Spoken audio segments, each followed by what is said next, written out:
Good morning, St. Gallen Symposium. Okay, so clearly that was a long night at the house parties last night. Can we try that one more time? Good morning, St. Gallen Symposium. Good morning. That coffee seems to be settling in nicely. Cyril, how did you spend your last evening? I spent my evening by refurnishing the square after our evening yesterday. Do you feel bad now? You were at the house party, you made this man work? No, but I think Cyril did it with great pride and great happiness. As you know, you met him yesterday. He is one of my 3 co-moderators from the International Student Committee, and we're grateful for everything that you have done for us so that we can be in these conversations.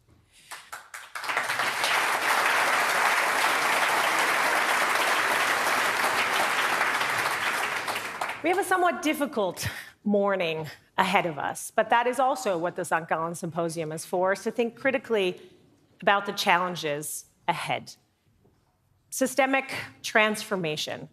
The war across the sovereign territory of Ukraine worked like a cataclysmic shock, particularly on European economies who suddenly had to realize their own complacency. By all measure, we saw accelerated change across energy markets, across financial arrangements, and increasingly, though, in my estimation, not fast enough, in our security policy. But we all know that learning through shock, advancing through fear, is like learning through the amygdala. And all of our students in this room who will be preparing for final examinations in the next couple of months know exactly what that means. That doesn't always lend itself to deep, functional transformation. So this morning, we're going to probe questions of foresight, how quickly, and again, I'll remind you, that's one of our 7 principles in our new generational contract. How quickly can we get ahead of the game and move in a direction where we can put principles in place that allow us to be better prepared, see more clearly what's ahead? So we're going to look at a whole host of sessions on data, on democratization, different forms of governance, both in business and at the level of the state. But yesterday we started with a whole host of other challenging questions. Cyril, what did you take away from our conversations yesterday?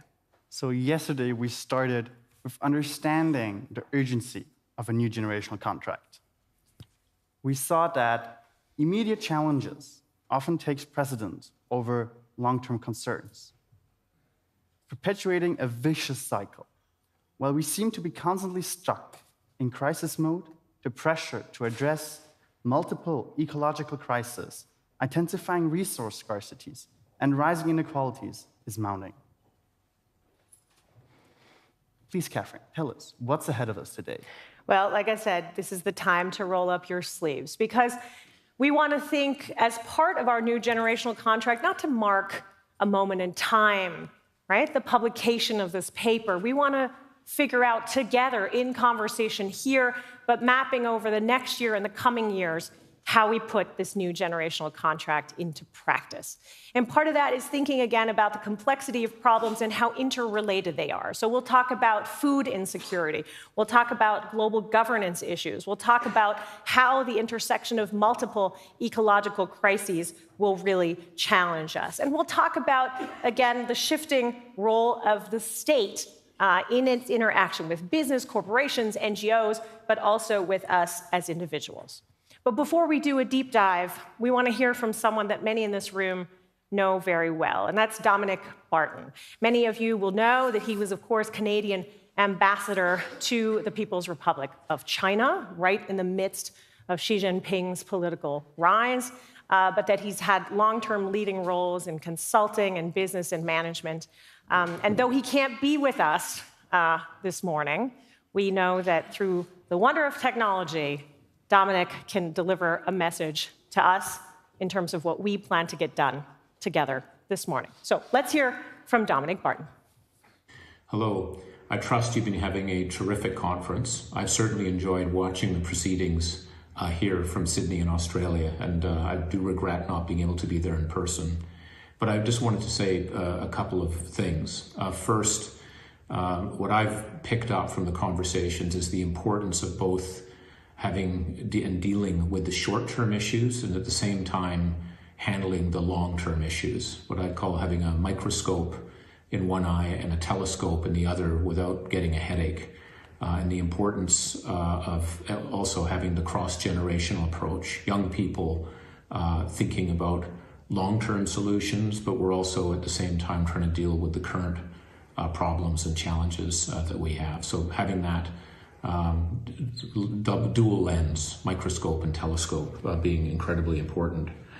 And I have to say that in all of the work I've been involved in the corporate world and also in the government world, you need to have both of those lenses. In the corporate world, I believe for a capitalist system to work, you have to be thinking not only about your near-term performance, but you have to be thinking also about what you're doing for your stakeholders, what you're doing on the climate front, what you're doing with the communities in which you're involved, and so forth. Those are fundamentally important health issues that will make you either sustainable or not as a business.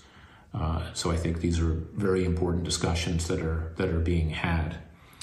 I'm also extremely excited by this joint initiative between the Gallen Symposium and the Club of Rome. I can't think of two better institutions that encompass both the short-term and the long-term together. And this is going to be important for building a new generational contract. And I think the principles by which that is being done, responsibility, mutual care, and again, just this collaboration across generations will lead to very good outcomes.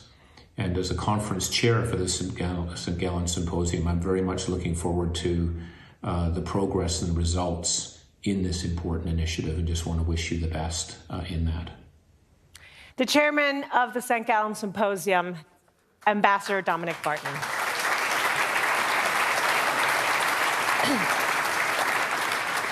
So despite the fact that he's in Australia, he's clearly paying very close attention to what we are or are not achieving in this room. But as all of you know, the foundation cornerstone of a work that began last year is this new generational contract, and how we take this further, how we take some of the more difficult conversations we've had. And we all know that change begets loss, so shifting from one generation to another, shifting control, shifting power, there is a moment of loss, a moment of change, a moment of profound realignment.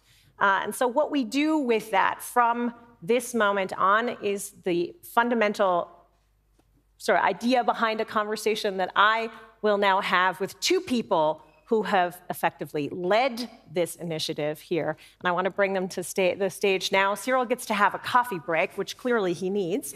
I'm delighted to welcome Mamphela Ramphele, the co-president of the Club of Rome, and Max Südermark, member of the 52nd International Students Committee, to stage to talk to us about where we go from here.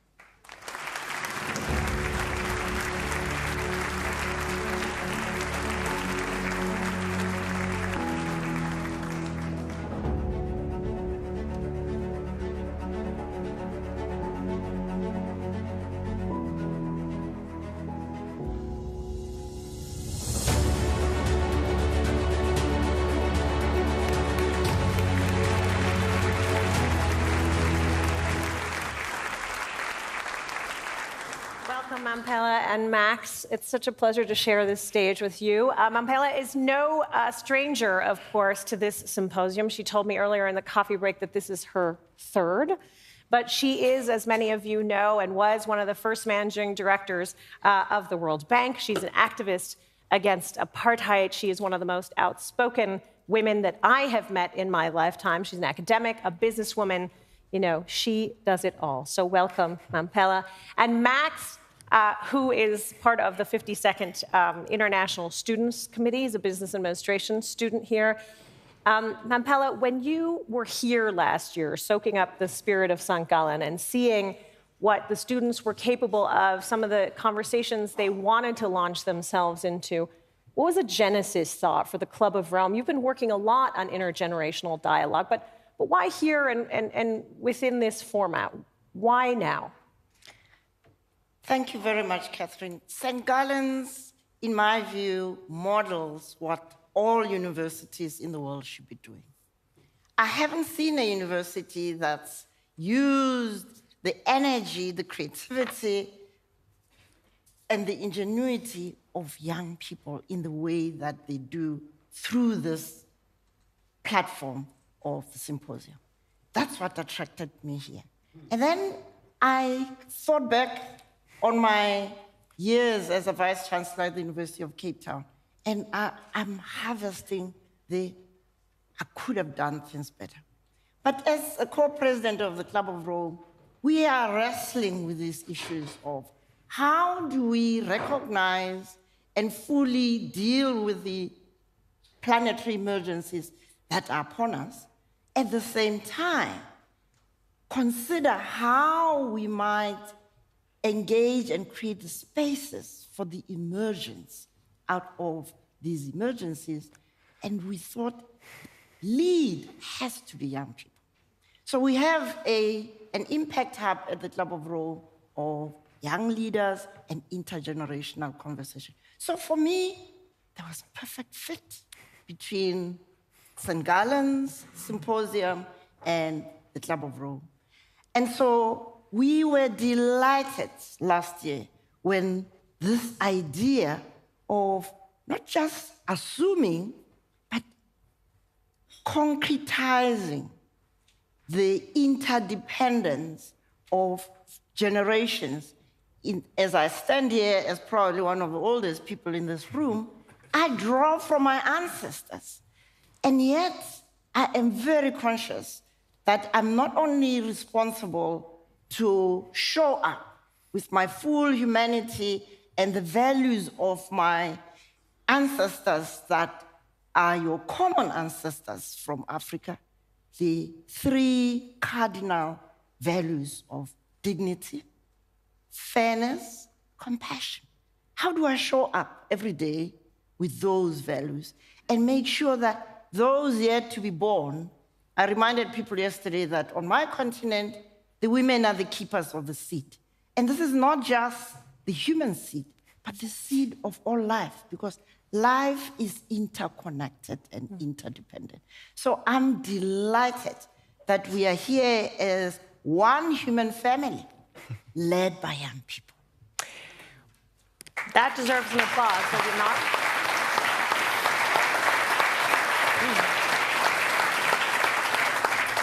I spoke in my opening yesterday about the UNDP report that deducted 5 years of human thriving from our life before all of the elements that have now underscored how interlinked we are, that Ukraine made evident.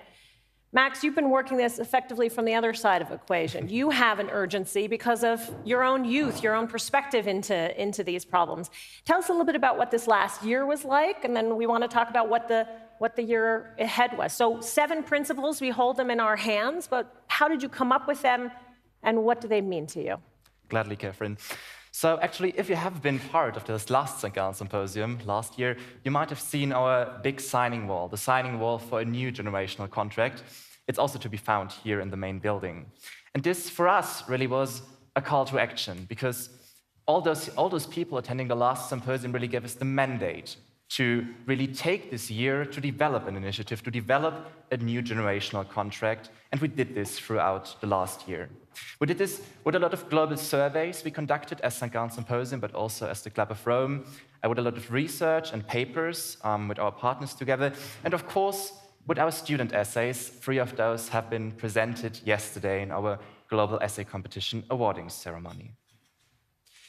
We now want to use this very St. Gallen Symposium as a global sounding board for the new generational contract. Because, I mean, as you may have noticed, this St. Gallen Symposium is named after the initiative in New Generational Contract. And we do this on purpose because we think that this initiative is really what the world and what we, especially as a young generation, do need. And for that, we have actually elaborated 7 key principles. You can see them right here behind of us, together with the St. Gallen Collegium of the University of St. Gallen, where we are really thankful for their help and for their collaboration. So those 7 key principles, as you can see here, are responsibility, care, voice, collaboration, hindsight, foresight, regeneration, and openness. And there's actually one of those principles that resonates the most with me, and this is actually voice. And I don't tell you that because I think that the young generation should always raise their voice and always say to the leaders of the world, okay, we demand this, we demand this, we demand that. But in my opinion, it's more about mutual voice, about mutual understanding, the willingness to listen and to learn. And this is, of course, both-sided. So, of course, we can learn as a young generation, and we want to learn. And if you are available for learning from our needs and from our desires for the future, then this initiative is going to be a huge win, I think. Well, you have a whole set of programs planned and ideas to get this interaction, to move beyond this footstep of St. Gallen and Mamphela. Can you share with us a little bit about what's ahead for this next year? We are excited about how we're going to embed these 7 principles into the work we are already doing with young leaders and the intergenerational conversations that are led by young people, and they are sitting here in front of me. Now, the idea is the crisis that we're talking about. Ukraine is mentioned a lot, but I come from a continent which is in constant strife because of the history, the legacy of the divide and conquer on our continent. As we speak, Sudan is in a mess. How do young Africans reimagine and generate a new way of being human on a continent that is the cradle of humanity and the cradle of the first human civilization?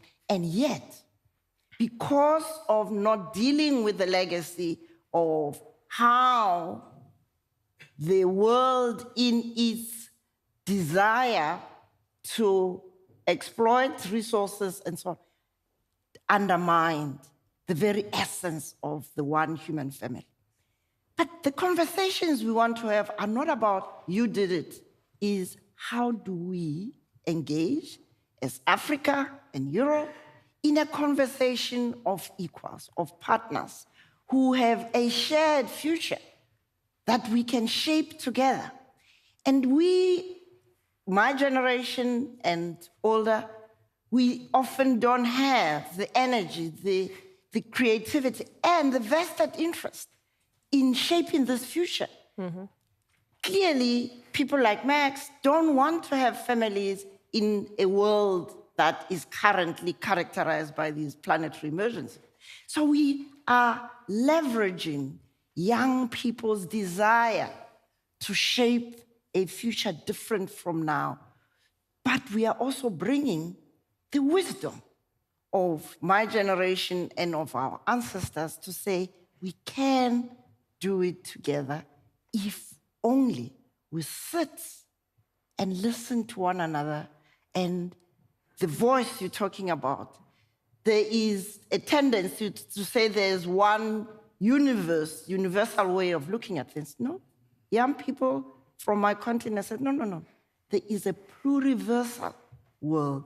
If we hear all of the worldviews, we can come up with an emerging new civilization which will be embracing all of these principles and which will make everybody feel that they have something to contribute. And that's why we are so excited at the Global Room that we will embed this in all of the 5 impact hubs that we have at the club. That's probably the most eloquent description of humility that I have heard in my entire life.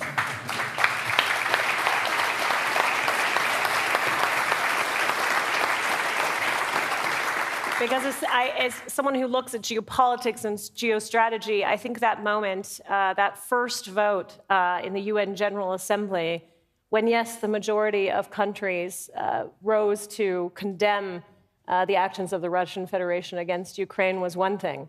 But to look at the population count and to see that 2/3 of the population maybe did not want to be part of the global strategic rivalry as it was being framed around this horrific set of military actions against the Ukrainian people, sort of underscored that maybe we've treated our institutions that we built for having these conversations with too much impunity. All of us, but particularly the haughty West. And the West did not listen well. So part of what we're trying to do here is listen better, because of course it has to start somewhere. And I thought you did a very eloquent job of explaining that, Max. You have a very captive audience here. I made them do some homework yesterday, but that was really small fry. And by the way, well done. Not younger people are sitting in the front row, and I can see that this has already worked. You have taken your assignment to heart, so well done on the experiential learning front. But Max, what do you want this room and those of us who are watching at home to go out with and to begin to shape this next year and going forth? How do you want that to be shaped? First of all, I want to add a little bit on that what Mamphela said of the perspective of the St. Gallen Symposium itself, because at the St. Gallen Symposium we are all about impact, actually. And we have a vision, of course, and we develop this vision, but our mission should really be to bring this vision alive. And we do that in advocacy and awareness rising, for example, with the UN Summit of the Future, which is going to happen in September 2024, but also with tangible impact projects that we developed and created. For example, the Next Generation Value Creation Barometer, together with the Foundation for Value Creation of the University of St. Gallen, which is a global ranking of intergenerational fairness. Interesting findings, for example, the United States lag behind in comparison to, for example, the Scandinavian countries in this specific ranking about intergenerational equity. Mm-hmm. And there's, of course, another project that we conducted. It's called the Young Leaders on Board project, which we also do have together with the Zukunftsfabrik 2050 of HSG alumni. And you might now ask, as a senior leader, what do you have from participating in such a project? And I think, it's actually all about listening to each other and making your company future-proof and sustainable with new innovative ideas out of the new generational, out of those people you met throughout the symposium yesterday, for example. And you're, of course, invited to participate. Some companies joined this initiative already. Yeah. Okay, so they're going to all get in touch with you. You'll be here at the stage passing out your business card, which I hope you have. Well. To make sure that you can tap all of this knowledge into it, full in the knowledge that the idea is that you do not have all the knowledge, right? The idea is that you're going to really engage openly, critically, yes. And with humility in these conversations. Is that the idea, Max? That's, of course, the idea. And as I already told you, you're invited to do so. I mean, I don't have my business cards with me, but there are a lot of people of the St. Gallen Symposium, and they will be really welcome to hand their cards to you. So. 26 members of the International Students Committee and 500 volunteers. Find someone with a button, right? And have that conversation with them. Max wants to take them along. Mamphela, we talked a little bit, and I want to end on this note, about this whole piece of bringing along different worldviews. I shared with you that I had been to Colombia, and I work a lot now with Ukrainian associations trying to figure out now how to rebuild. Some people say that might be too soon, but I'll remind you that the Abercrombie plan to rebuild London was in place 2 years before one could even think about doing any of that. But we have, and you mentioned Sudan, we've talked about the cataclysmic events in Turkey yesterday, but we have societies that are deeply suffering from conflict, from protracted conflict. And I shared with you that in Colombia, what I found personally most humbling is that their mayors and cities are thinking about integrating the concept of peace, and they work on this very concretely. It's not just a thought, into resilience and not arriving at a status quo ante, because nobody wants to go back to the status quo ante. Just like in Ukraine, we want to propel that country forward in rebuilding. We want to integrate the idea, the notion potentially of peace and a resilience concept that moves us forward in this idea of bounce forward.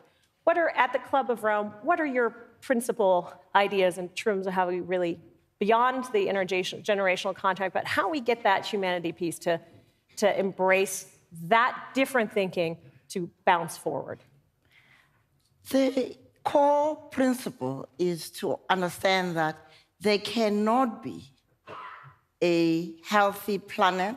We cannot get out of these planetary emergencies except through promoting global equity, which embraces peace in all its dimensions. But if you look at my continent, for example, who are the leaders? Old men, right? You look at Europe, a lot of men. And that's not because I'm a mother of 2 boys. It's not because I don't like men. But men have to recognize that it's the feminine in the human being that is the carrier of the seed. That allows us to see that much further, and that has the capacity to embrace rather than compete. And we need to return to the essence of who we are. When we do so, all of this falls into place. All these principles become, because that's the essence of who we are and how we show up. But in terms of how do we go forward? We at the Club of Rome are pushing hard with partners and drawing in the energy of young people to promote intergenerational conversations at country level, at local level, at country level, continental level, and between the 2 conjoined twins, which is Europe and Africa.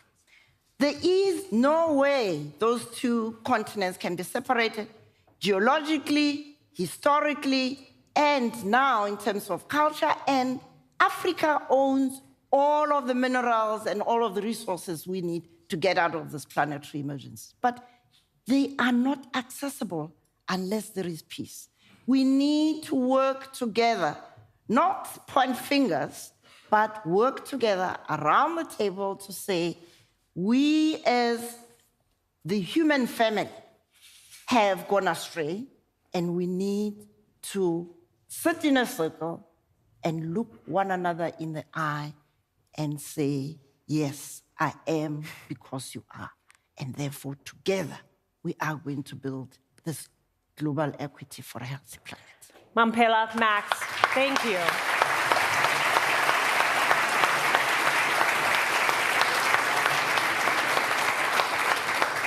I think so much of what lies behind what we just heard is this constant desire to learn. We have heard it, we heard it yesterday from Nikolai Tangen, who cited Bill Gates, that he learns all the time, but I think that's where we need to be. The Mediterranean just shrunk even further through what you just said, and we must not continue to make the mistakes of our past, and our next panel will help us think through how we get even in that eye of the needle, the heat of the rumbling of the tornado, we get beyond just the immediate into doing foresight, seeing what's coming, preparing our societies, and helping them learn. So thank you to both of you.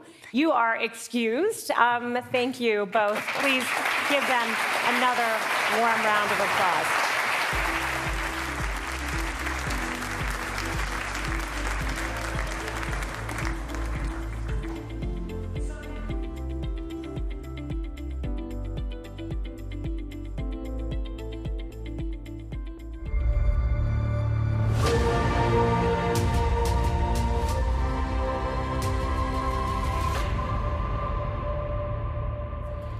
So I wanted to get Cyril back up. We're going to change the stage around here in a second, but we're going to have a pretty in-depth discussion.